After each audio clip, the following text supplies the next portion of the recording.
So guys, may nagtatanong sa akin kung magkano nga ba daw ang sahod ko dito sa Netherlands bilang isang factory worker.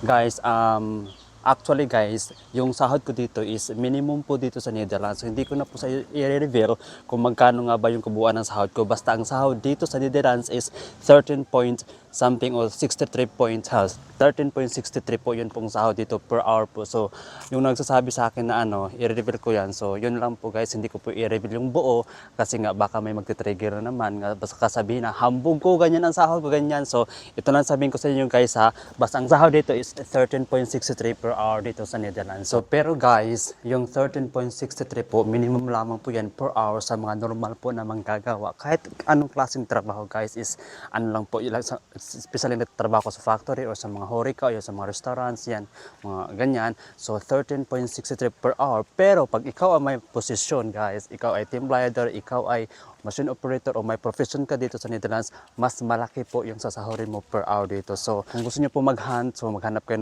ng legit na agency or magkaroon kayo ng sponsor o mayroon kayong company na mag-hire sa inyo, alam mo, mas malaking chance yung makapagtrabaho dito sa Netherlands kung kayo ay high-skilled. Yan, madali makapunta dito sa Netherlands at mayroon kayong sponsor. Kasi nga, pag walang sponsor or walang company na mag-hire sa iyo, medyo mahirapan po kayo makapunta dito sa Netherlands. Kasi ang Netherlands ngayon is mahigpit po talaga sila guys. So, oo guys, so marami naghahanga dito na makapunta dito sa Netherlands kasi sino naman ang di gusto dito sa Europa, lalo na dito sa Netherlands.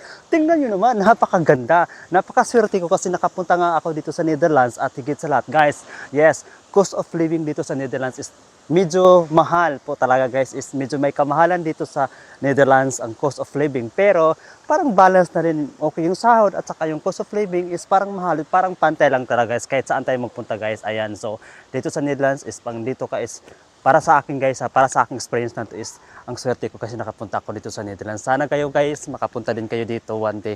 Kung para sa inyo po talaga guys.